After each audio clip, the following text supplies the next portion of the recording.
Welcome to the Barbell and Beyond podcast, where we talk to athletes, experts, and coaches about all things related to training and competing in powerlifting. We will bring you the insights and stories that will take your performance, training, and mindset to the next level. Yeah, so in 2009, we did the frequency project. We had, I don't know how many athletes. It's a pretty big project, like in Norway. So we had not the best lifters, but like mid to elite lifters in Norway. So one group was training 3 days a week and one group was training 6 days a week. And they had the same volume. And they found out that 6 days a week was really, really good. The people who was training 3, the volume got too big and they got injured. And after that, everyone was training like 5-6 days a week. So when Agatha is talking about the 6 SPD days, I'm like, heard about it before, like many years ago. Yeah, so, you tried that. You did that one. Yeah, I tried it. But the biggest change is that when we were training, our intensity was pretty low because we had so much training. But Agatha is training heavy and have 6 days a week, but she's built different in so many ways. So that was, I think after that, Dietmar really got his eyes up for having a big frequency, and everyone did. And we really had a big team. This was in the equipped days, of course, but it was really good. And it was normal to have 6 days a week. That's just how it was. And I kind of miss it, but at the same time, it's I don't have the time for that anymore. That was going to be my question. What dictates your frequency now? Is it time and other life commitment constraints, or is it what works most optimally for you now? I think it's a combination of that. I can't really train 6 days a week because my body can't really handle that much fatigue. Now we're in like 3 days a week. We were trying 4 days to Sheffield, but we found out that 3 days was probably enough because it takes so much time for me to come back after a big competition, some heavy lift. It takes too much time. It would probably be worse. Like in 10 years, it would probably be one session a week, or I don't know. But it's going the wrong way. But I'm still getting stronger, so I just have to outsmart it. Training smarter. So maybe it's not the wrong way. So I'm curious, right, what does training look like after Sheffield, after an incredible performance and huge congratulations? What do you do the following week? Do you do any training at all? Do you give yourself a whole week off? And what does the second week or the third week look like? How do you build back into preparing for the World Championships, for example? The plan was to start straight away, but it never happens. So the week after, we didn't really train because we learned from after nationals. We really tried to train just straight after. And that really pulled me back for maybe 3-4 weeks. So this time the plan was to have 1 free week. And then I had national squad camp the week after. Just did some light training, some heavy incline just to try that bench, and that was it. And on Sunday I got sick, and I got sick for a week. And the week after, I was sitting in my sofa and just had my feet up on the table. That really made a stretch to my knee. So I haven't been able to walk on my on my left foot just by doing that for a week now. I can't really straight out my left leg. So going to the physio tomorrow to check that out. It's how it is to get old. But the plan was to have one week off and then just start really, really light to work. But we have a lot of time.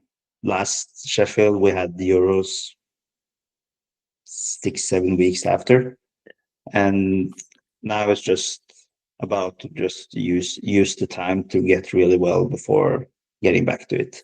I could probably have 3-4 weeks without any training. it will probably be good for me. But 3-4 weeks, suddenly it's 8 weeks, and yeah, suddenly it's getting close to the worlds. So the 3-4 weeks, but not 8.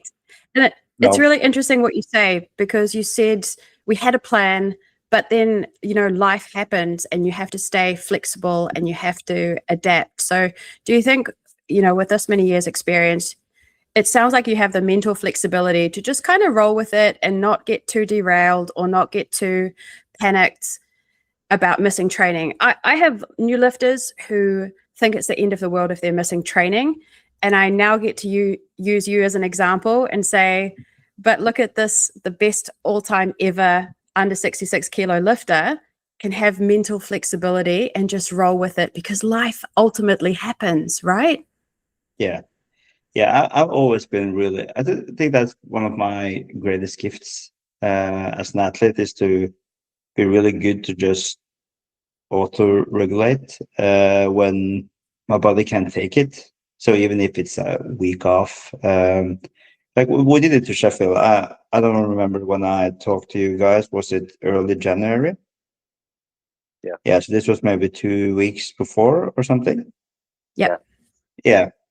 So we were pushing really hard around Christmas, and fatigue got too high. So the problem is that my coach wants to push, but I really don't want to push, because I really feel that if I push now, the strength will not be there.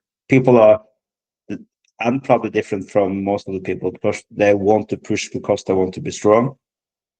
But I know that if I push, I can't be strong at meet day. The thing for me, it's all about just feel fully healed and just feel that I can do the movements without any pain. And I think the last 2 weeks of Sheffield was just super, super light. That was like, I don't think I was over 150 kilos in squat, for example. We just took it really low. And the days before was like 130 kilos. So, Wow. but that works for me, because I know that I don't need a heavy single right before the meet to feel ready. I know that if I was squatting 200 kilos 3-4 days before the meet, I would probably lift worse. So I know that now, or I knew that for many years. I think my longest rest period before a meet was 2014. I had 7 weeks without barely any training. So that's kind of insane. That is insane. How did that meet go? I've got your meet record in front of me. I'm trying to find that one. 7 weeks, almost no training. Yeah, I think I did. Did I do a PR in squat? I'm not sure. I think this was the European in 2014. So I got Bulgaria. I got 355 injured. squat. Yeah, I got injured in the squat. It was actually a PR. I think I tried for 360, and the squatters didn't take the bar. So I got injured after that. I also think I did a world record bench, and on the deadlift, I couldn't really lock out 70 kilos because my back was hurting so much. So we were really happy to see that when we got out on the platform, all the judges was in the front of me instead of on the sides.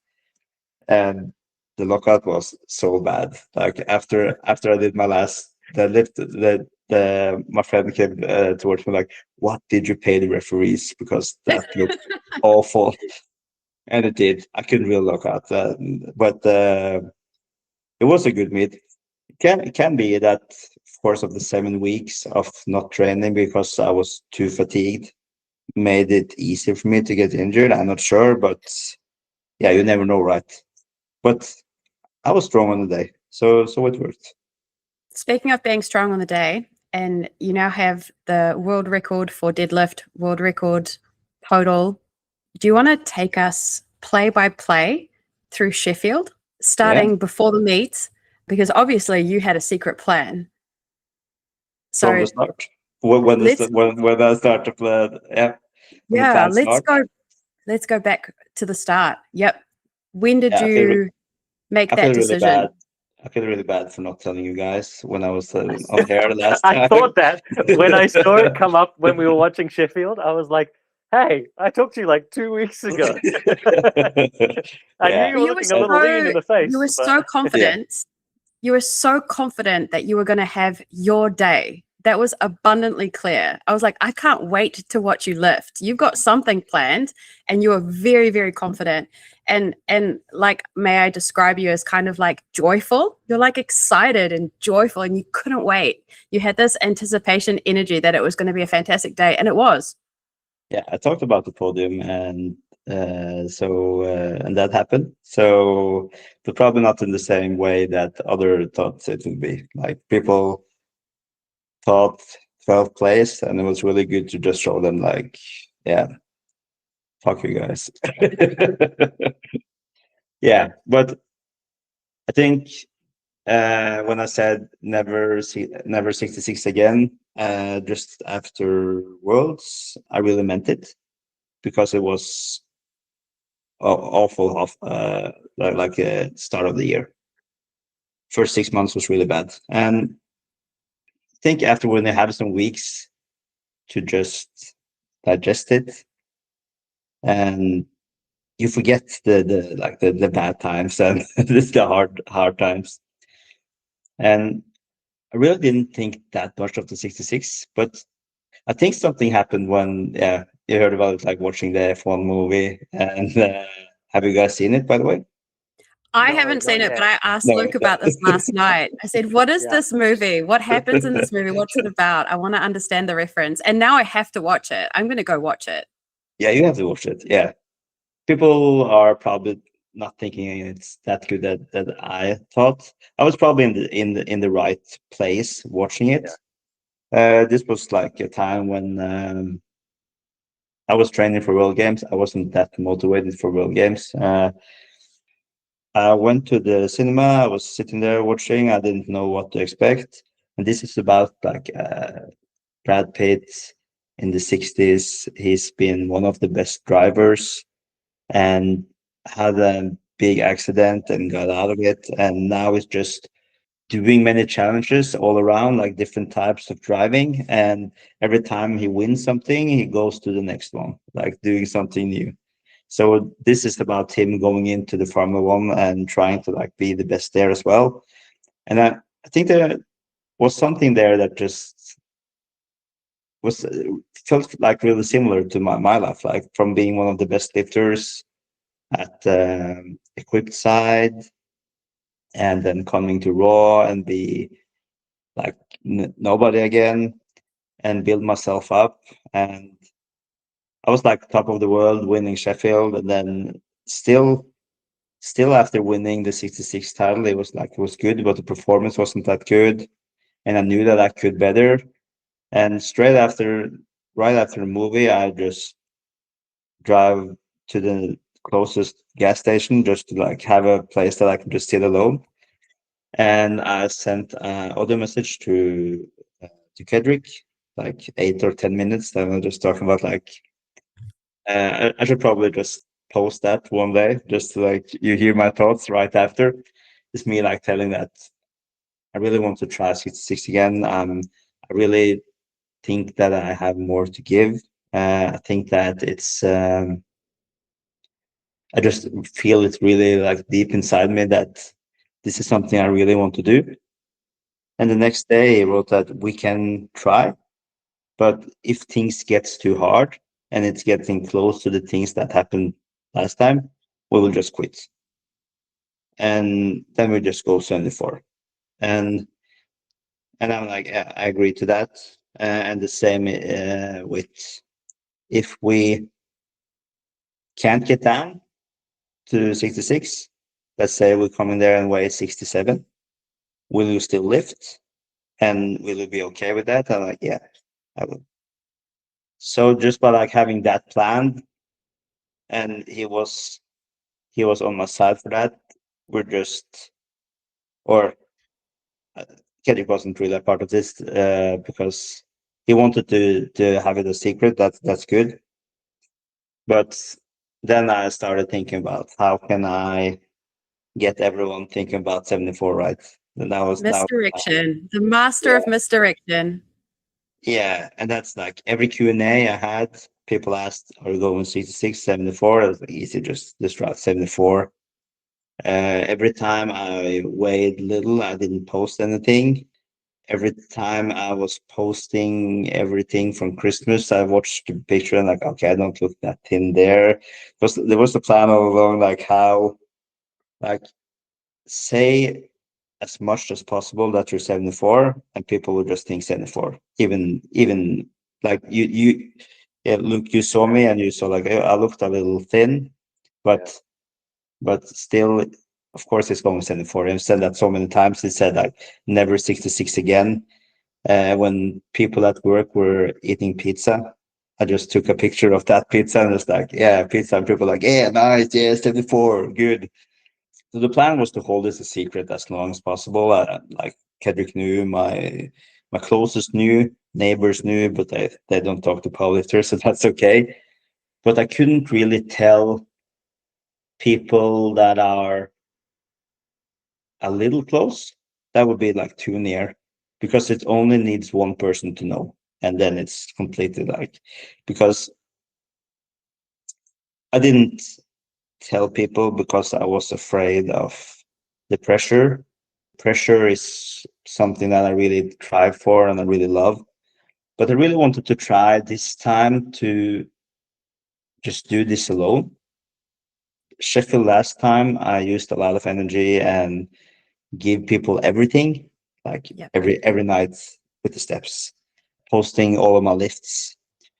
SPD deciding for me when to say I'm going 66, and like they were really, I was just sitting in the car and they were driving.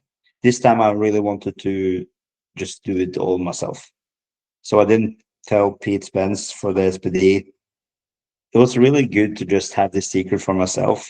And I really was hoping for that when the secret comes out, people will just, it's crazy.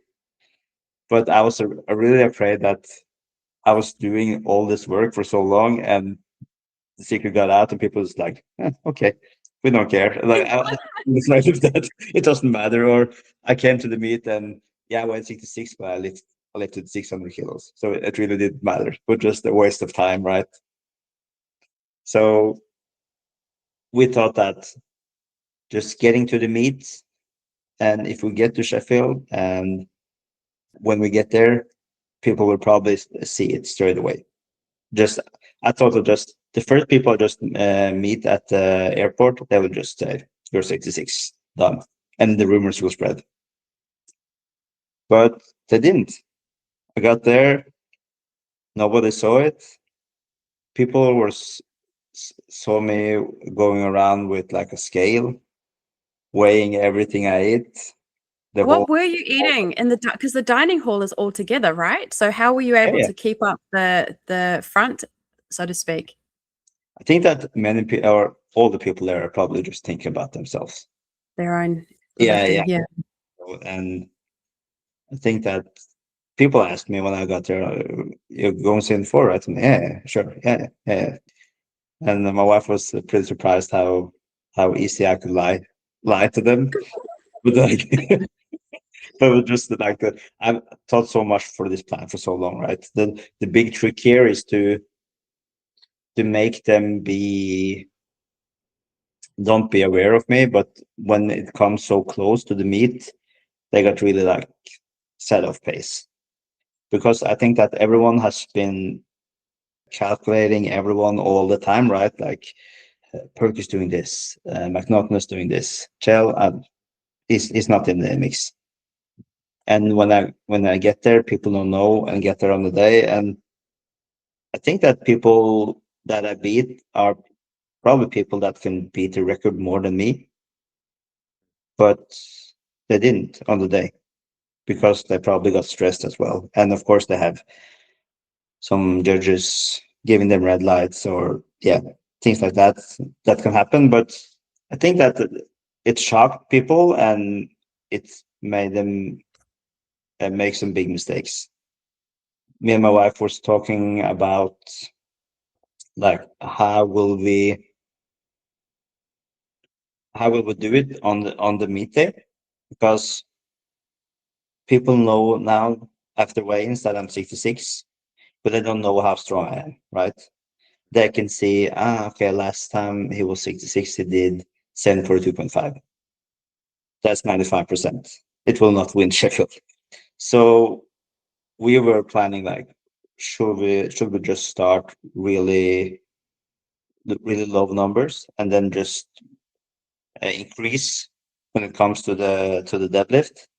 Then you're not like Too in obvious, not too obvious.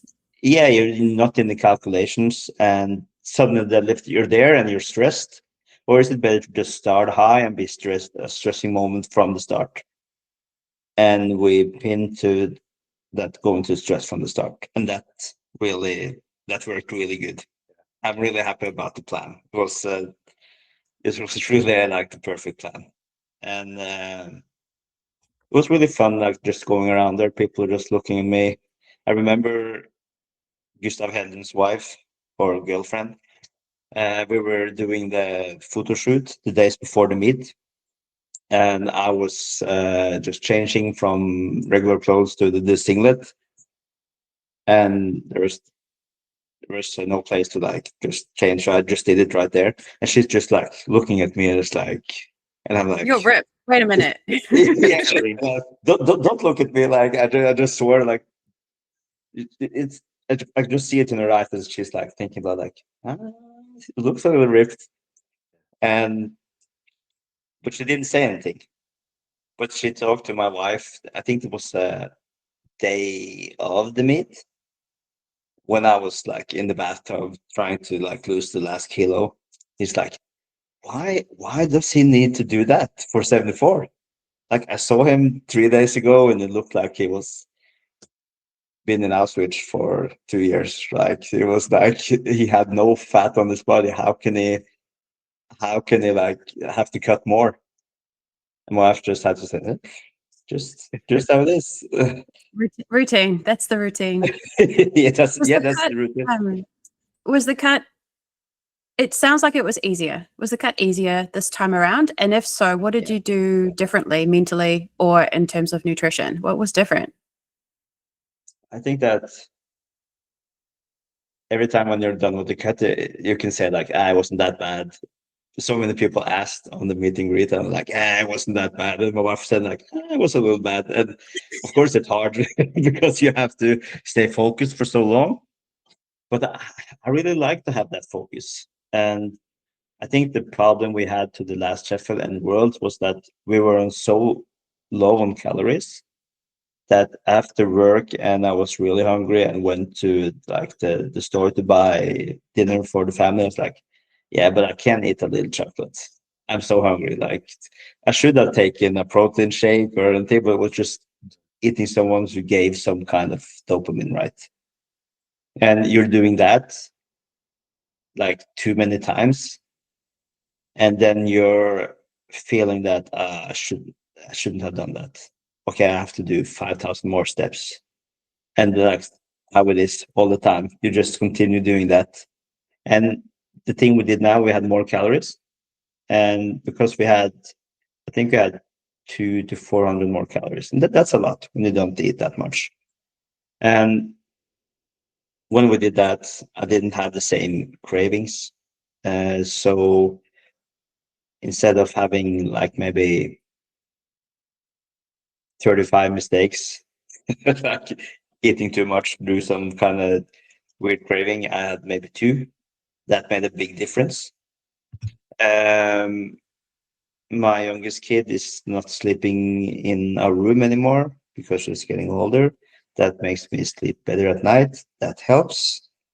And I went like the steps was down 5,000 to 6,000 from where I was from before, because the thing that I ate too much, like crap, candy or chocolate or things like that, need to do more steps. Because I did more steps, I got really big problems with my hips.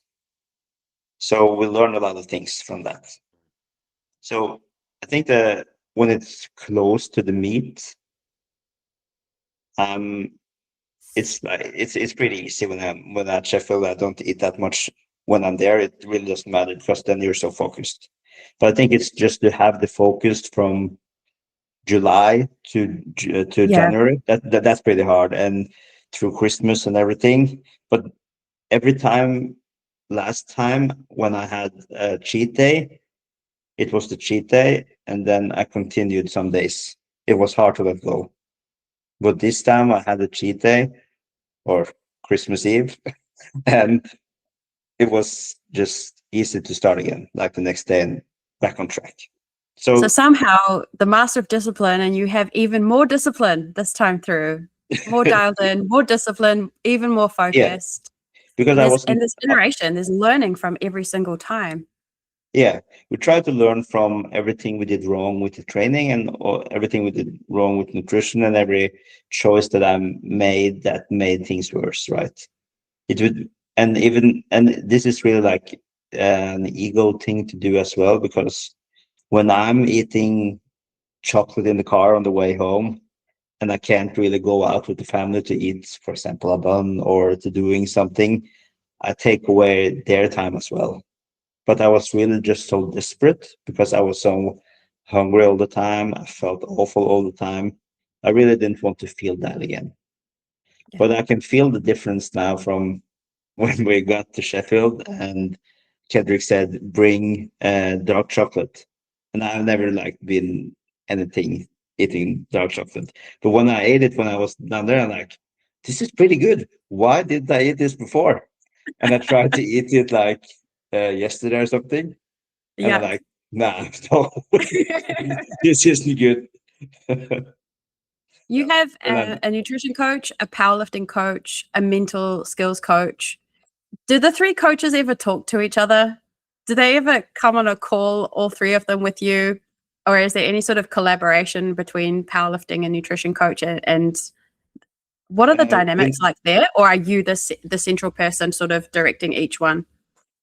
me and Kendrick are only us talking, but my mental coach is talking a little to Marius, my head coach. Yeah. We also met at World Games. Maybe everyone met there. I'm not sure, but we didn't have like a meeting all us. But maybe they should. But like the nutrition thing is like it's everything that I need before the meet, or like the months before the meet. It's I don't know if it could like collaborate in any way. It could probably work for something. I'm not sure actually, but that my coach knows what my nutrition coach is giving me, and my mental coach and my coach is talking. I don't know what they're talking about. I haven't really asked, but they are talking together. So I don't know what that is. But my plan was to meet my mental coach before this meet, but we didn't got to meet. But they sent me like a audio message that I heard on the morning. And then they just go through the whole meet. Like you go up on the podium, you do your first lift, and he tells the commands and how I will feel after every lift. And it's really good. That's something that really like hits me very well, just to visualize the meet. And I've never done it or done it at World Games as well, but I wasn't really that on this meet. I just wanted to show everyone that you put me on 12th place, but I know that I have more. So I was so eager to just show everyone that I'm better than everyone think. So it was, I don't know if, because I really wanted the pressure as well. It was really like a little disappointing when you were hearing like a 2-hour podcast about Sheffield and you didn't even get mentioned. It's like, okay. But last time every podcast was about me, right? So every time when I went weighted steps at night, I can just listen to podcasts. People like, Kjell's going to kill it. It's going to be so good. I'm like, now I can go faster. This feels so well to not be mentioned at all.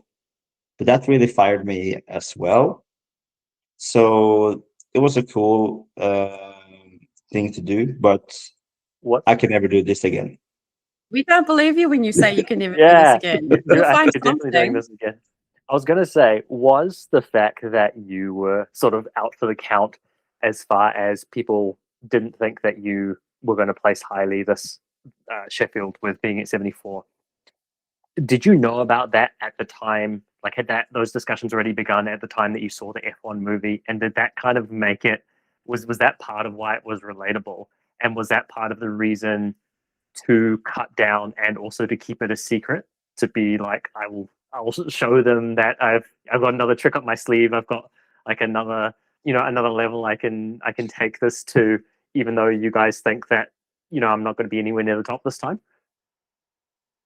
No, because that kind of talks hadn't really started. I think that everything around Sheffield started really late this year. So this was just, I didn't think that much about it when like watching the movie, but I knew that going 74, it wasn't a chance. Like I tried going 74 straight after Sheffield. It really didn't work out. I was an 83 at World Games, like weighing 76 or something. And it still really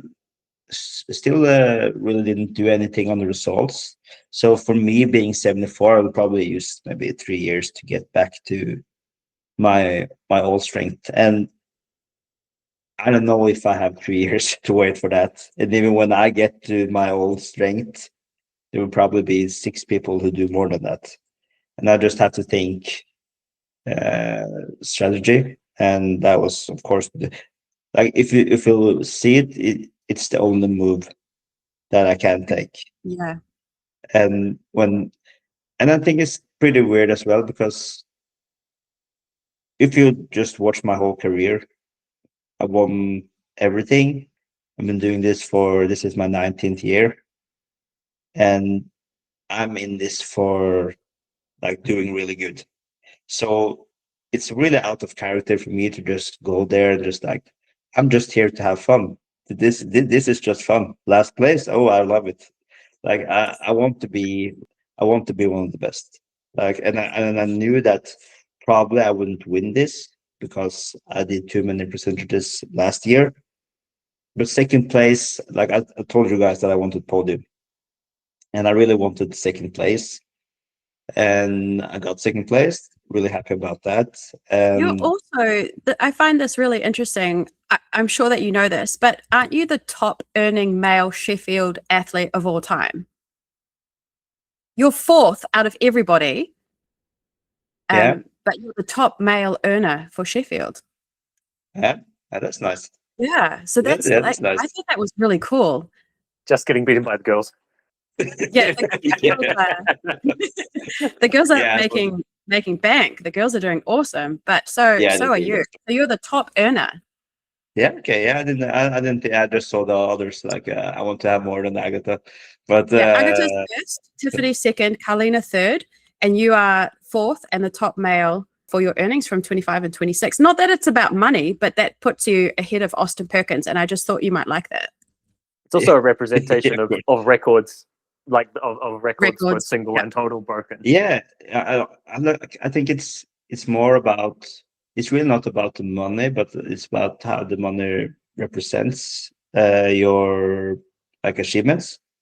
So it's pretty cool, and I think I thought about this like last night or something, that if I'm getting to next Sheffield, I have been to every Sheffield.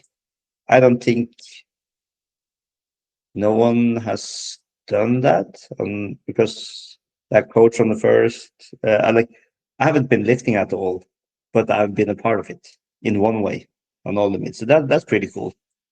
And I just want to continue doing this. I think it's really cool, and I think that for me being 66, it's a big chance to still be one of the best. And you never know, like maybe it's possible to win next year, or like in November. So yeah, I will try.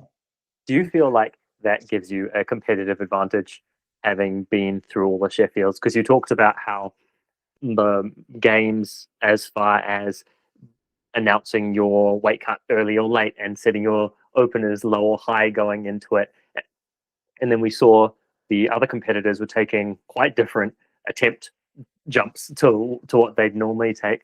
Do you think that you coming into November again at the end of this year, having seen so many Sheffields played out and been there firsthand for them, gives you an advantage on somebody else coming in for maybe their first or their second, and they might have done worlds, but Sheffield's sort of a different animal when you get into it? Yeah, I think so. I think that just by having the first Sheffield as a coach, just getting out there on the first squat for Bonica and just go out and just see the crowd, just the goosebumps you got from that. I never got it after that. So just by having that situation and just wow, that's how it is. It's really mind blowing the first time going out. I remember Evie was talking about the same first time she was going out. And so every time I go out now, I'm really not nervous. I'm just, yeah, I've done this before. It will probably be different on the next Sheffield because it's a bigger arena and it's new. But I saw that the rookies for this year, they were pretty nervous and they're putting a lot of pressure on themselves. So for me, it's just, I had the advantage by not telling anyone I was going down and just giving them the smack like right after, like from me going out from the weigh-ins to and go down 3 floors, everyone knew. There's a tremendous sense of control about everything that you talk about. It sounds like you're in control and you can draw confidence from that, right? So from the strategy and doing it for yourself, keeping the cut for yourself, keeping your energy for yourself. That's an aspect of, mental skills, mindset, control. And you talk about it similarly with when you talk about auto-regulation. It's like, hey, I understand the training is a roadmap, but it sounds like you have the control and it's you auto-regulating. I think there's a lot to learn from that you just have this overwhelming, sense of control about what's going on, which is really important. You can only control what you can control, which is you. You can't control what's happening externally out there, but you really have that skill like nailed down. And I think that was the thing that made me get the second place now as well, because we thought that just do 3 squats, 3 benches and see where we are to the deadlift.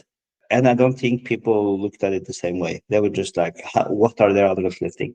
They just was focusing externally all the time. I was just thinking about myself. Of course, I watched every other lifter because I think it's interesting to watch.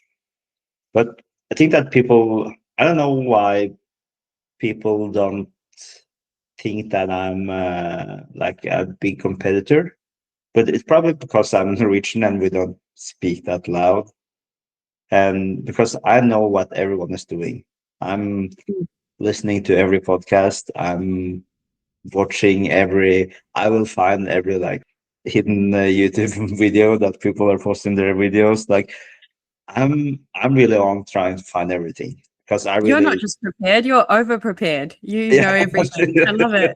Well, I'm trying to be. I was a little afraid that Perkins would that he would come and if he was weighing 66 as well, that would be really shocking. That would be probably the only thing that would really shock me. It would be really weird for him doing that when he's like the best in 74 and can also be the best 83, and now he's the best in 83.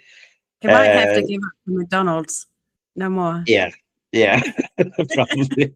Yeah, he was sitting there in the lobby the day before and eating McDonald's, and yeah, it was probably a power move.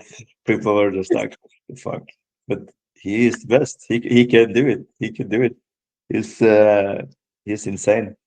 So let's talk about your attempts. So squats, you went guns. You opened up guns blazing. Opener 252.5. Second attempt 260. Unfortunately, third attempt was no lift. Yeah, I think that sometimes things like this happens. Last year, I had almost the same attempts, but now they were higher. I got the PR in my second. Yeah, got my PR in my second spot. I was pretty happy about that. But last time, I did almost the same attempt on 257 that I did on 265 now, and it was so close to not go, but it went. Now it went the other way, and I was like, okay, it was really close. I really wanted that lift, but when you can't get it, I'm like, okay, now I don't think about that anymore. Now it's bench. I think people are they think about a number, and when they can't reach it, they're just a meltdown. But for me, it's just, okay, I can't get it now. That's good for next Sheffield, because then I'll just do a bigger PR and just take it then. So for me, it was okay. Even if I got to 65, I wouldn't win the meet. So it really didn't matter. But it was so close. I just really felt that it was almost like that I gave up. Like it felt it was on the way. The hard thing about like being in that situation, that you pick a number that is so close to your max, it really like never happens. That it's so close. So just to be in that situation again would be really cool to see if I could just move different, but it's really hard to go back to that situation and think, what did I think? What did I actually do? When did I give up in the lift? So yeah, it's pretty interesting. But I was really happy after the squat. I was like, okay, yeah, we got a PR. Let's keep on going. I noticed in bench press, I don't know if it was at least one attempt where I think they had the rack at the wrong height, but you looked so calm. You and your coach were there and you were like signaling to the guys, but you were very calm about the whole thing, that the rack was set at the wrong height. Who noticed that? Who spotted that it wasn't the right height? And I think it was the blocks. oh, it was a blocks. Okay. Yeah, I think it was the blocks. They always fuck up with the blocks. I think like last time on Sheffield, I didn't get start command because someone said I lifted the butt. Someone said it was the elbow. So to this prep, I really was training really hard to just focusing on extending extremely, and also trying to do the same thing every time. I'm always like, when I get to the meet and doing bench, I always get like, I get the first lift and second lift is pretty bad. And then I get the third one because I did some changes. I really didn't want that to happen this time. So I was trying to, on every training I had with my coach, every Friday, I would train together, trying to have the blocks the same way. So I'm doing the same thing, lying on the bench on the same way. We did everything the 100% like my way. Yeah. But when we got to the meet, we also did the same at the warm-ups. And then we said to the guy who was taking the blocks from the warm-up area up to the podium that we need to have them right here. And I didn't really want to go out on the platform and then try to adjust them. That was happened last time, and I didn't get my lift. So this time I was like, just have them like there, and we were trying to like adjust them for them, and that they just put it the right way. And I'm like, yeah, nice, good. And then they changed it again. I'm like, So then, that's why it took so long. And warm-ups went super good. Like 185 was flying. We were like, whoa, this is going to be a good day. And getting out there, benching 192, it didn't really feel that good. But the thing that I know now, that I have to train more on the sky bench, because we were only benching on an old Eleco for the whole prep. So it's not that if I benched on a sky pad all along, I could bench 210. It's not that, but maybe I would have some more kilos. So just then we the know familiarity and the consistency, maybe. Because it's really weird when you haven't benched on that for 6 months, right? So went out on the second bench, benched 197. That was pretty hard and pretty weird that it was so hard. We couldn't really like understand how it's probably, I really don't want to blame the lift off either, because I really don't care about things like that, but something just felt a little off. I'm really not sure. We'll just try to work on it and try to find even better arch, better positioning, everything. And when I get out on 200, I just had nothing left. I was probably gassed. And then Kendrick said like, oh, you just have to eat more or drink more. But the problem with me is that I almost never drink at training, like never. Like if I drink like this much of water, it's like it's good for me. So when coming to a meet and you're probably just going to drink like 3 liters of water, that feels really weird for me. So we're trying to find out how can we eat less, drink less, but still have energy. But that's pretty hard, right? But yeah, we're trying to figure it out. We're trying all the time to just figure out. After every meet, we're trying to like do some adjustments and trying. It's not that much what I do on meet day, but what we can do in training so it get more similar. Used to it. Yeah. Yeah. Are Alico going to send you a bench? I feel like they should just send you a new bench to train on. Yeah, I asked them some months ago to just have like a sponsorship or something, and they answered. I answered back, and I still haven't heard anything. So Alico, sponsor this man. What are you waiting for? He needs to practice his bench. Yeah, that's true. That's true. It needs to be better. And Eric Helm said as well that I will probably not bench over 200 kilos in the 66, and I'm like, okay, game on. When people say things like that, you can't or you will not. I'm getting fired up. Watch this space. But you know, by all counts, you're doing great in the meet. You're doing extremely well. And then deadlift feels like it was a dream come true. That your deadlifting went amazing. It was really good. And the bench as well was a PR. So we were pretty happy. And like the Americans go up like 20 kilos in each attempt. And if you miss that, it really sucks. But if you go 2.5, it really doesn't matter that much. Then I also know that, okay, on the next meet, if I can do 200 or 202.5, that would be like a 5 kilo PR. And that means a lot. So every time I miss, I'm like, okay, that kind of sucks, but okay, over to the next one. I think that my mentality on meet day, I wish that I had that mentality in everything I did in life. It feels like it feels German. It feels like a really good machine that works really perfect. If it's about the kids or like things are stressed in life, I'm not that good. But in those kind of situations, it would probably be I go out to lift and there's a dinosaur there, and I was still like, "Yeah, okay, I can lift." So that's pretty awesome. Would you say it's almost stoic where, you know, you said if you miss a lift, it was what it was, and you just move on, and sort of everything will be what it'll be on the day, and you're just there to execute? Yeah, I think so. And I also think that like I'm turning 38 this year, and then I'm doing PRs in weight class, and like how can I not be happy? I feel really sad listening to Perk talking about he's not satisfied after the meet. I read like a caption from John Paul Cauchi from Australia. You know who that is? Yeah. Who just had a meet, and he did a PR in that weight class, and was really happy. He wrote that he was like really satisfied, and I think that people never say that anymore. And I was really glad to just see someone just actually being satisfied about their lifting. And of course, it would be better to have a 9 for 9 day, but even I do PRs. Like it's not in the books to do PRs anymore. So every PR is a big victory. You had four. You had 4 PRs. You PR'd every lift and your total.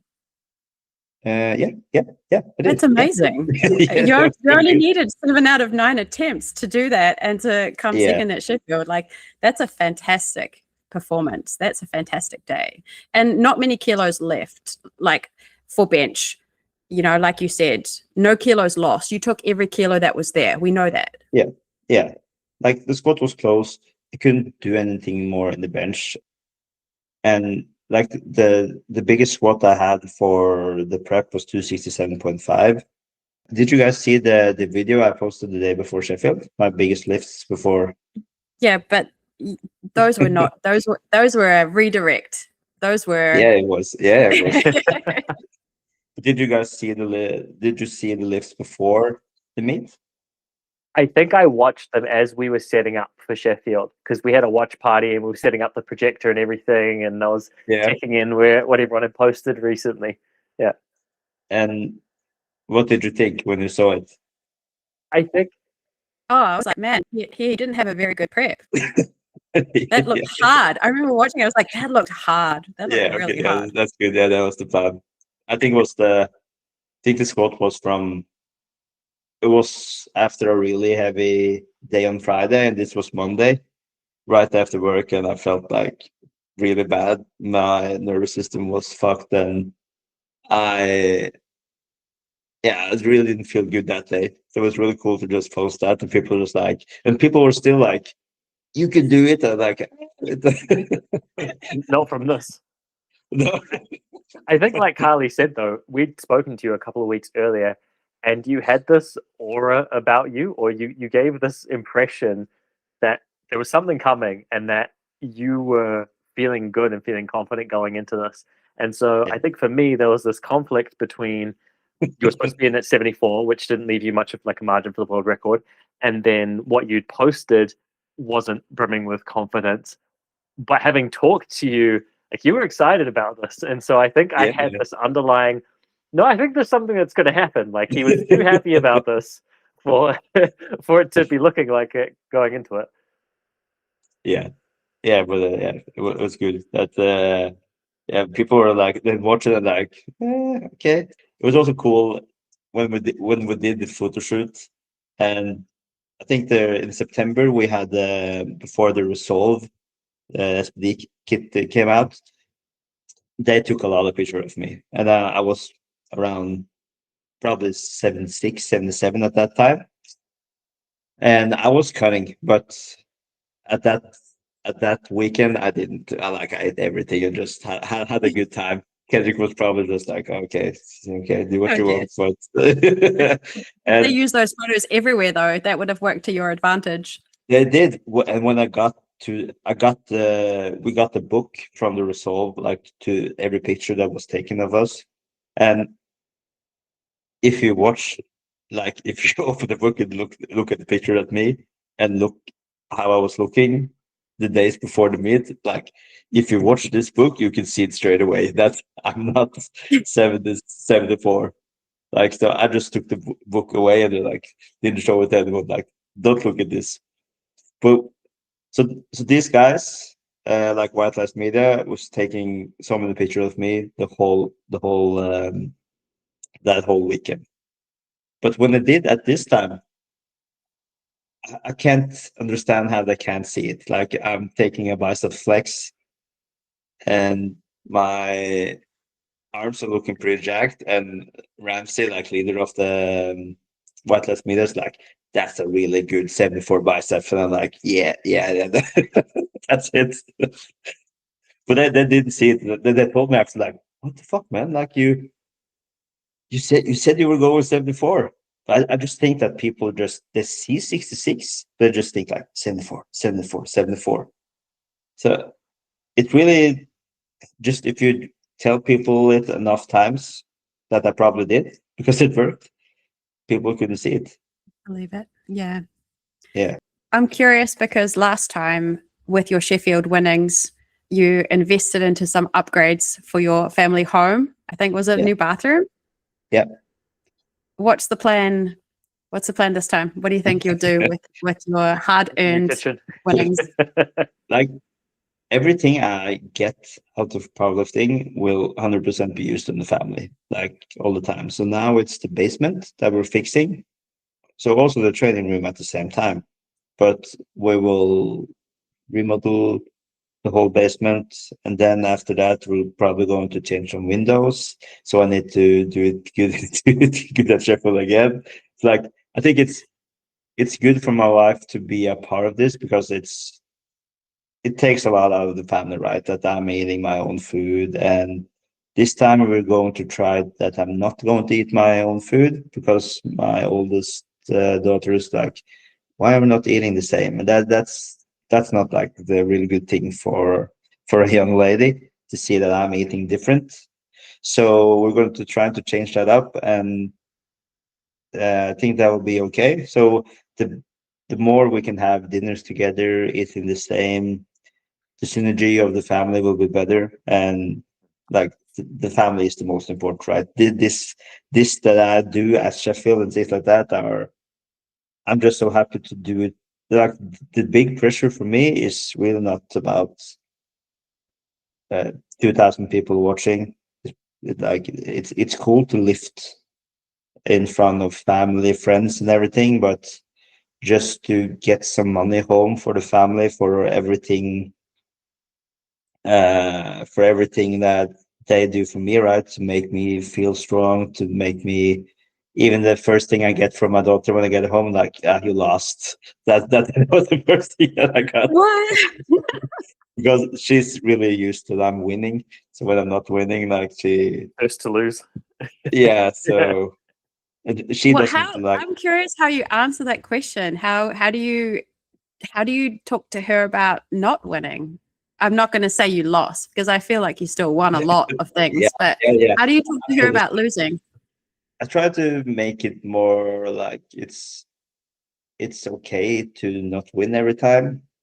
That you can always have a new chance to do it. We're trying to learn her how to lose with you know what a chair game is? Like, Musical yeah, chairs. yeah, musical chairs Yeah. is, yeah. And we were at a Christmas party, and she lost because she wasn't really like really listening if the music was all enough, and she was like devastated. She was like, you have to lift her away from that to try to calm her down. So we were like, okay, we really have to work on this, and we were trying it this Christmas, just me and her, and fine, like now we're going to lose. Like I just watched my wife like turn off the music when I'm at the chair, and she gets so devastated as well. So I think she has it from me, like not to win feels really awful, but I must just show her that it's been many times that I haven't won anything, and that's okay. You just try again, try to be better, and she's really good to just never give up. That's the best gift that if she can get that from me for never giving up, that would be probably the best thing I can give her. So even if she says, "Oh, you got second place or you lost," it's like, yeah, that's completely fine. That's sometimes that happens, and sometimes to win. Do you feel like arguing with her just a little bit and saying, but actually I did really well. I actually got some PBs and It doesn't work. It doesn't work that way. that's such a wonderful gift. If she grows up learning never to give up on the Yeah. things that she is enjoying and wants to do well at, that's such a powerful gift that you can give to your daughter. That's amazing. I want to know a little bit more about you as a coach.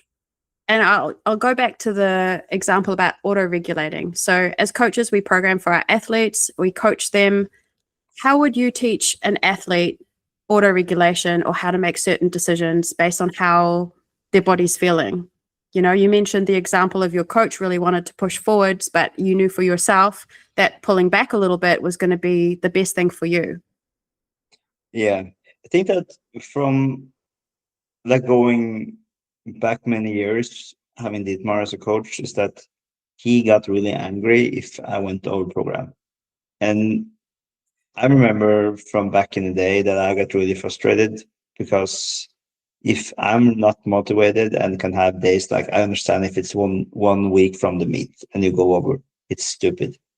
But if it's 15 weeks in front of the meet, I think that PR or that good lift will, there's so many good things that will make your training go better.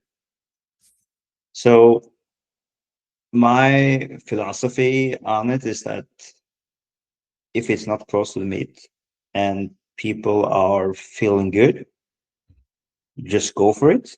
Like they pay me money for themselves to be better and feel good, right? And you can say, no, you can't do that. And then it's 2 weeks and you're going to do that lift and it's not there. It feels like really bad. So if you have the chance, just do it, because I know so extremely that if you just get that special lift, that special day, that will give you motivation for weeks. I think it's harder to make people, because people are like telling me like, I looked wrong at the program today. I thought you wrote like 10 kilo over, and I'm like, you didn't look wrong. I know that you do, but you still wanted to try. But so I will not get angry for that. But if you have a really bad day and still pushing through, that would be more of a thing that I think that's.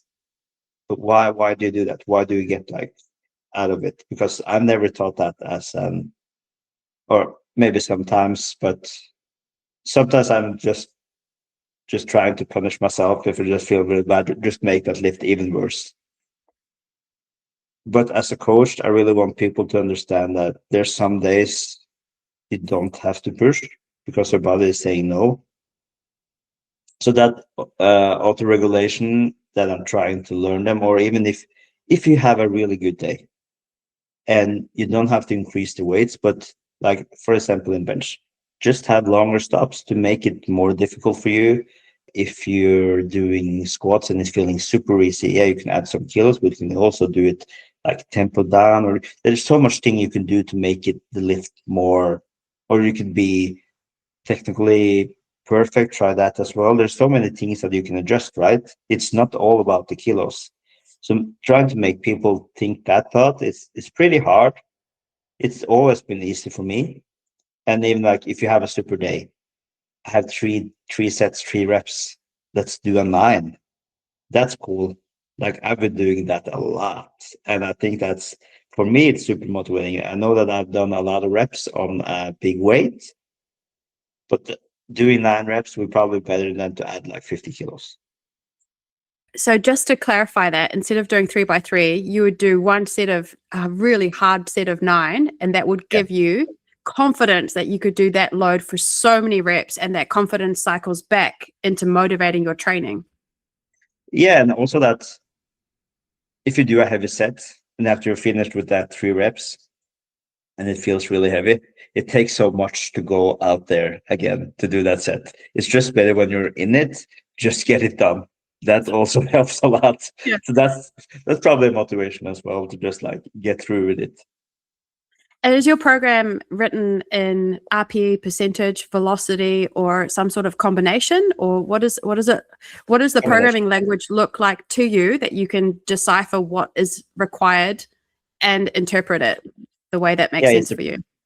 I always train percentages, like that's what I'm used to. But we also have like RER on the big days. But I think I never, like if I do like more than the program says, it will probably be like doing the more reps. It will never that I go up, because for me, training heavy doesn't really give me that much. Like in a normal training day, like if you're in a training camp or anything like that, I can do it. But like in a normal day, it says 240 deadlift, 3 reps, and it's a good day. I really don't change it, even if it says RPE 7. I will still not go up, even if it's light. So, yeah. Yeah, that's so interesting. More reps rather than more load, and sort of changing something about the comp standard, the pause, or the tempo to bring the challenge up to the level that you need the challenge to be. I love that so much. I try and explain to my lifters, it's about finding, the story of Goldilocks. Yeah. And the 3 bears, and you've got the 3 bowls of porridge. You've got the one that's cold. You don't want that. That's under training. You got the one that's too hot. That's overshooting, and you're too fatigued, and you're going to have consequences. You want the one in the middle that's just right for the day. Yeah. Yeah. There's some really, That's really really hard. cool ideas. And I think that's why I'm not that fond of RPE, because if I'm training alone, that can be 1 RPE. My wife's coming down to spot or just be there. Maybe we'll be stronger that lift. There's so many things that can change the RPE.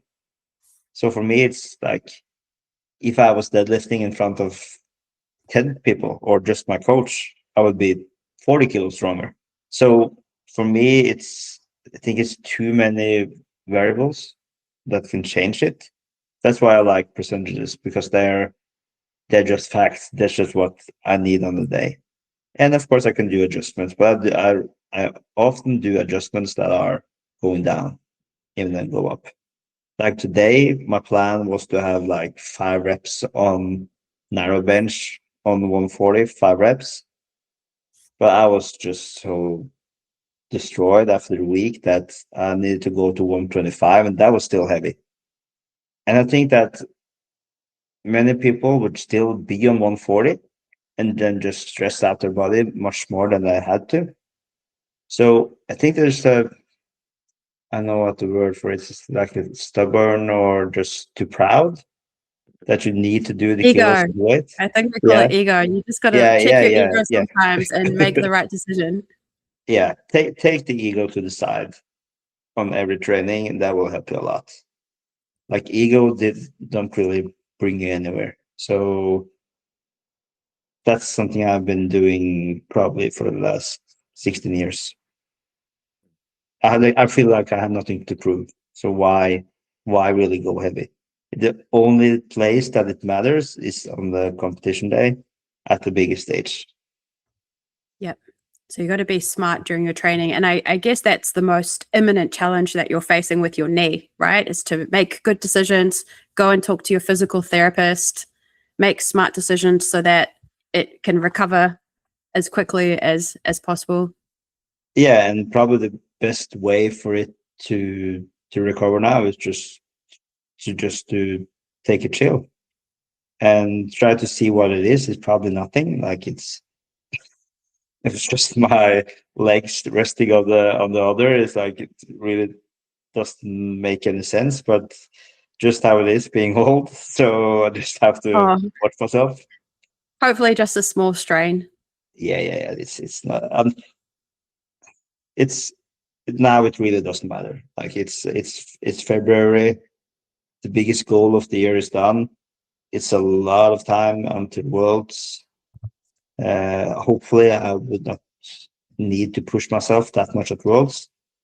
And then just go full it for Sheffield again. I still want to do good at Worlds, but it really, I don't hope I need to do like 770, 780.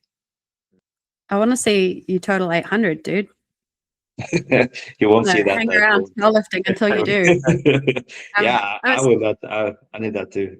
But the goal was to do 801 because that was 4%.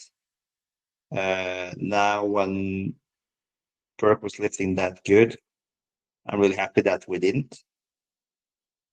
Just more meets to improve that record. So, but of course, I really want 800, and it's coming. It just takes some time. Oh, hell yeah, it's coming. Did you feel like you had more on your maybe. third deadlift? Do you feel like you had a few more kilos, or? Like when I see some angles of that deadlift, I'm like, it's not that good. But some of the angles actually look pretty. I'm not saying pretty good, but like better than before. So probably something that we have worked on was good. Like it was probably really close to the max, I think. But the deadlift has been really bad, like the entire 25, really, really bad. And I think that the time period from January to June did so much to my strength, like in a bad way. So it just takes some time for me to get up again. Like the heaviest deadlift we did in the prep was 317.5, and that was super heavy. And the plan was to go 325 to 320 the next 4 weeks or so. We didn't have a chance. Like 310 was RB 25. Then we just have to go down like nothing over 200, just super easy. And on the day it was really good. It probably wasn't that good as it was last year, but I hope that with the time that I have now until Sheffield, it will be even better. I really think I can push like 330, 335 in the future. So that would be really cool. I just need to have better periods of training deadlift. Maybe train even lighter to just have good days. We're trying to find the balance because how my program is It's always like I train 3 days a week, trying to spread it as much as possible. And from when I have 2 deadlift days, it's pretty hard for me if I have a heavy day on Friday, it will bring a big conflict through the next week, like through the whole next week. But if we can find a weight that it's challenging on the Fridays, but that I can still do deadlifting Wednesday and still feel good. When we find that balance, it will probably be the best thing for me to progress. But to find that is kind of hard when things are feeling good and we want to push it a little. But like my deadlift is really, it's like a thin glass. Yes. It's so little that can just A bit destroy it. sensitive. It's Yeah. really sensitive. It's super sensitive. So, But when you figure it out, that would be amazing. So you yeah, can I keep hope so. tinkering with it and find just the right amount. I hope so. So, like the deadlift is my greatest weapon. So, yeah, hopefully it will be even better in the end of the year. But I'm pretty happy with the 324.5. Even if I wish that it was 325. Like when I gave the 10th selection, Mike, he was like, "What about 325? It's only like half kilo away." I'm like, Oh, "Yeah," but but like I have pulled it before, so it wasn't like if it was the first time, I would probably try 325, but I did before, so okay, I can just take it later. do you have any routine or self-talk before you go in for a big lift like that? Is there anything that you say to yourself or any routine that helps with your confidence or your setup? Me and my mental coach has found some things that we're using that were used in some practices that in squats, I always have like hips straight under the bar, then use speed. I'm probably not alone with when you go out and you have a heavy weight on your shoulders. It's it's really hard to just use speed because it just feels like the weight is destroying or just ruining you. So just by using speed, it will make my lift better. And for deadlift, we're using more just be patient from the floor. That's probably like the things that I'm just thinking about, just trying to be in position, just be patient, like really try to use time. Even my legs are my weakest point. So it will probably be that hip is going up really fast, even if I'm trying not to do so. But at this meet, we did it better than before. So we can see some improvements, and that's really cool. And it's like it's starting to get heavy. Like it's I can't probably pull 350 in the 66, so it's like It's pretty yeah, heavy, dude. It's a world record. It's just a casual IPF Open world record. yeah, that's true. That's true. It's true. But it can still be better. So I will work on that for sure. Is there So anything coming up in this year that you are, super excited about in your personal life, with your family, or in competition? What are you most excited about for the rest of 2026 at this stage that you know of? of course Sheffield in November is like a big goal. But for like just summer vacations with the family, we're going to the Canary Islands in the east. Is it Easter? Easter? No, Easter. yeah, Yep. yeah, Easter, yeah. So that would be nice, just to relax a little. Yeah, just trying to be there with the kids and just enjoy life. Actually, trying to have focus on the. I think the thing that I did this time that was pretty good was that I was able to be here for the family 100%, but at the same time be super athlete with the nutrition and training. So I did really was able to combine it. I really didn't do that the last time because I was so focused on like I'm going 66 and like Eric Helms didn't tell me, but he was telling someone else on the podcast that just don't act like you're on a diet, just be normal instead of everything is around that you're on diet. Yep. This time it was just more normal. Yeah, on some dinners I had like my own meals with me, but we didn't make like a big thing about it. That made it much more like before it was like, I'm Michelle and I'm on a diet. That was like almost like an alcoholic. So now it was just more normal. We didn't really talk about it at work. We really didn't talk about it, and I couldn't really talk about it with no one else, right? Because no one knew. So I think that was the much better approach, and I was here more for the kids, and my temper was better because I wasn't super hungry all the time. I wasn't sleeping great, but I was sleeping better. Like 6 hours is better than four, right? So Absolutely. yeah, so there were so many things in my life that just went the right way, who probably gave a really positive like outbreak on the meet day.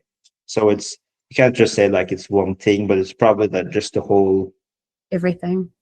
yeah, just everything for me just felt much better. And to just really be here for the kids in days that are difficult, or yeah, whatever it is, it just feels really good.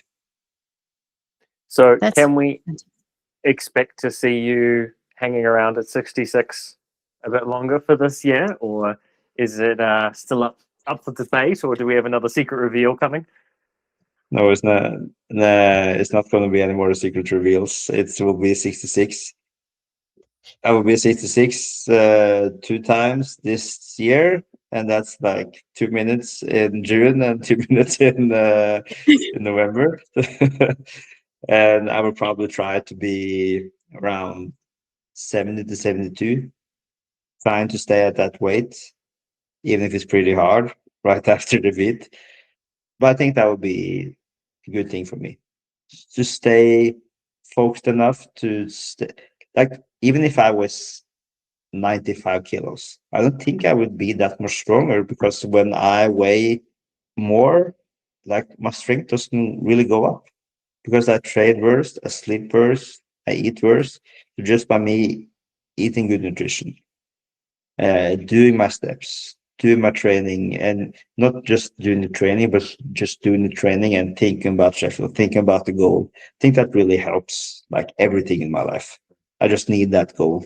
If you take, I'm wondering if that takes Sheffield away now, how that will impact my training. Probably a bit, because worlds, I've been doing worlds for so many years, and it's cool to be a world champion, but it really doesn't give me the same like adrenaline, energy.